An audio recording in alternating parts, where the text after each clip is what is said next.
जय हिंद। देखिए प्रश्न क्या है। किसी विद्युत भट्ठी की तप्त प्लेट दो प्रतिरोधों कुंडलियों को ए तथा बी की बनी है। दो प्रतिरोध जो है प्लेट जो है ए और बी से बनी है, जिसमें प्रत्येक का प्रतिरोध 24 ओम है। यानी दोनों प्लेटों का जो प्रतिरोध है कितना है, 24 ओम है। तथा इन्हें पहले क्या किया जा रहा है, पृथक पृथक संयोजित किया जा रहा है। दोनों को ए और बी को पहले पृथक पृथक संयोजित किया जा रहा है, उसके बाद एक श्रेणी क्रम में संयोजित किया जा रहा है अथवा पार्श्व क्रम में संयोजित किया यानी करके संयोजित करके उपयोग किया जाता है। 3 बार इसको संयोजित किया जा रहा है, उपयोग किया जा रहा है।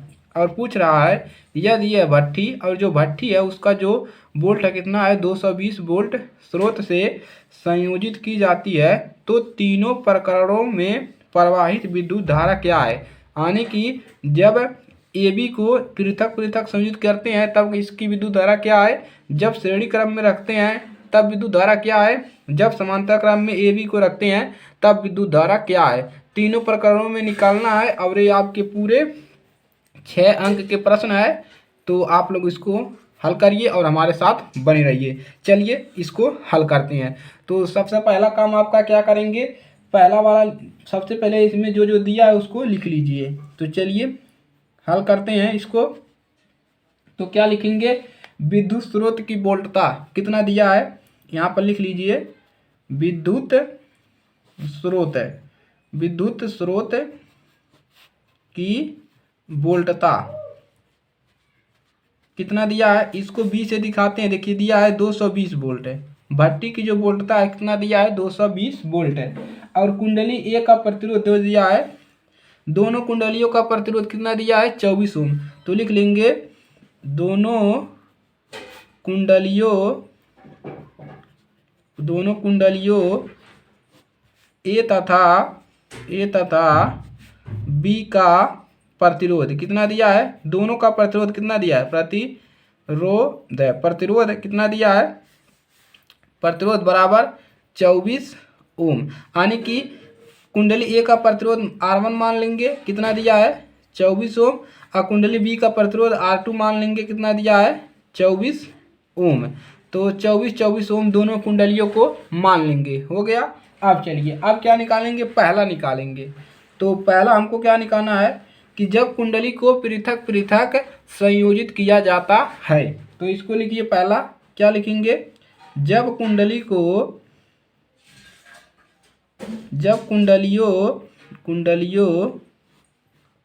को क्या किया जा रहा है, पृथक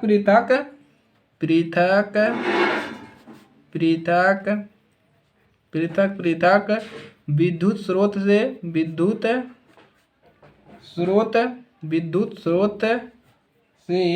संयोजित किया जाता है, संयोजित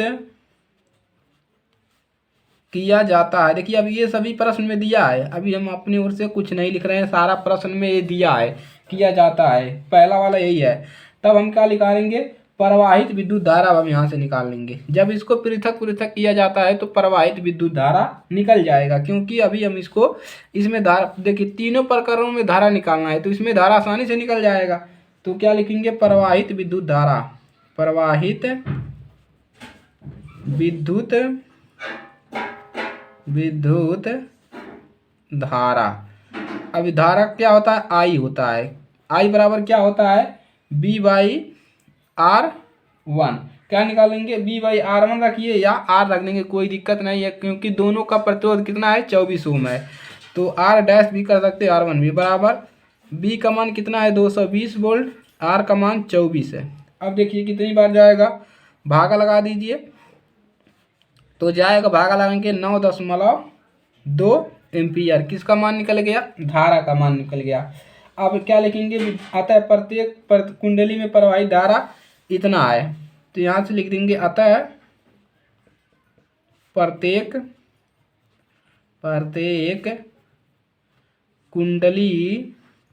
कुंडली में प्रवाहित धारा कितना है, प्रवाहित धारा जो है 9.2 एम्पियर है, इतना है। अब हमको दूसरा क्या निकालना है कि जब कुंडली को बी वाला क्या निकालना है कि जब कुंडली को श्रेणी क्रम में संयोजित किया जाता है, देखिए कहा है पहले पृथक पृथक, उसके बाद श्रेणी क्रम में, उसके बाद समांतर क्रम में, दो कुंडली है। तो अब क्या लिखेंगे, जब इन्हें श्रेणी क्रम में संयोजित किया जाता है, लिखिए जब इन्हें यानी कि कुंडली को जब इन्हें श्रेणी क्रम में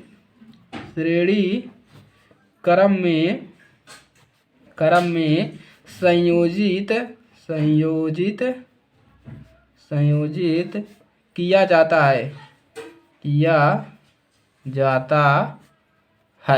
तो अब यहाँ से क्या लिखेंगे, तो सबसे पहले हम क्या निकाल लेंगे, कुल प्रतिरोध निकालेंगे। क्या निकालेंगे, कुल प्रतिरोध, क्योंकि इसको श्रेणी क्रम में रखा गया है, किसको, ए और बी को। तो यहाँ पर क्या लिखेंगे, सबसे पहले कुल प्रतिरोध है, कुल प्रतिरोध निकालेंगे। ये क्या होता है, प्रतिरोध आर होता है। तो दो दिया है कुंडली, ए का कितना दिया है R1 और बी को क्या माने हैं R2। तो यहाँ से लिख लेंगे R1 का मान कितना है 24 ओम प्लस R2 का मान 24 ओम बराबर कितना मिल गया 48 ओम। आर का मान निकल गया। अब यहाँ से क्या निकालेंगे, प्रवाहित विद्युत धारा। तो लिखेंगे इसलिए प्रवाहित विद्युत धारा। देखिए आसान है, कोई दिक्कत नहीं होगा। आई निकाल लीजिए, वही सूत्र लगा लीजिए। V बटा में क्या होता है, R होता है। वोल्ट सभी का, जो भट्टी का वोल्ट है वो समान है, तो 220 वोल्ट हो गया। बटा में R का मान कितना यहाँ से निकला है 48 रखेंगे। अब भागा ले जाएंगे, कितनी बार जाएगा, आप लोग भागा लगा लीजिएगा, मिलेगा 4.6 एम्पियर। तो ये आ गया आपका बी वाले का मान।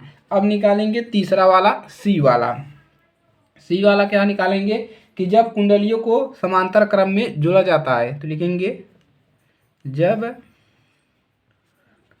कुंडलियों को, यहाँ पर भी लिख सकते हैं कि जब कुंडलियों को श्रेणी क्रम में को समांतर, या लिख सकते हैं पार्श्व क्रम दिया है तो लिख लीजिए पार्श्व क्रम में संयोजित किया जाता है, यानी कि जब इसको क्या किया जा रहा है, पार्श्व क्रम का मतलब होता है समांतर क्रम में रखा जाता है, तब क्या हम निकालेंगे कुल प्रतिरोध। क्या निकालेंगे, कुल प्रतिरोध। और ये आपके पेपर में आना तय है इस बार, तो आप लोग इसको ज़्यादा से ज़्यादा प्रैक्टिस कीजिएगा। तो 1/R ये होता है समांतर क्रम का फार्मूला। क्या होता है 1/R1 प्लस 1/R2। मान रखिए 1/R1 का मान 24, 1/24 हर समान है, तो कितना मिलेगा, मिल जाएगा 2/24 है। अब काट दीजिए, कितना मिलेगा 1/12 दूना 24 है। अब यहाँ से इसको जब आर के उल्टा सही करके लिखते हैं तो आर का मान कितना मिलता है 12, ऊपर चला जाएगा तो मिल जाएगा 12 ओम। यहाँ से कुल प्रतिरोध कितना मिल गया 12 ओम। अब यहाँ से हम क्या निकाल लेंगे, अतः प्रवाहित विद्युत धारा, हमको यही निकालना है विद्युत धारा। तो लिखेंगे अतः प्रवाहित विद्युत, बहुत ही अच्छा क्वेश्चन है और ये पेपर में आना तय है। विद्युत धारा आई निकाल लेंगे और एकदम सिंपल है, आप लोग को प्रैक्टिस करने की ज़रूरत है। B/R ए फार्मूला लगाएंगे, इसका मान सेम है 220 वोल्ट और इसका मान रखेंगे 12। अब देखिए भागा लगाइए, कितनी बार जाएगा, ये जाएगा भागा लगाएंगे 18.33 एम्पियर। तो ये निकल जाएगा आपका तीसरे वाले का मान।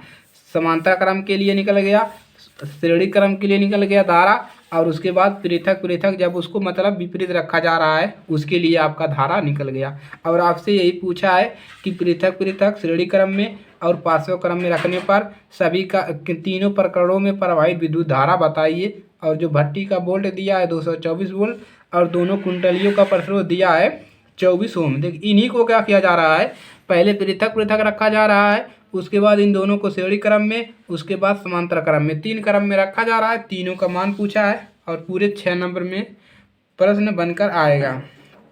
तो इसको तैयार कर लीजिए और इस वीडियो को ज़्यादा से ज़्यादा शेयर करिए अपने दोस्तों के पास। तो चलिए इसी के साथ मिलेंगे नेक्स्ट क्लास में। जितने भी नए स्टूडेंट हैं चैनल को सब्सक्राइब कर लीजिए। चलिए मिलेंगे नेक्स्ट क्लास में।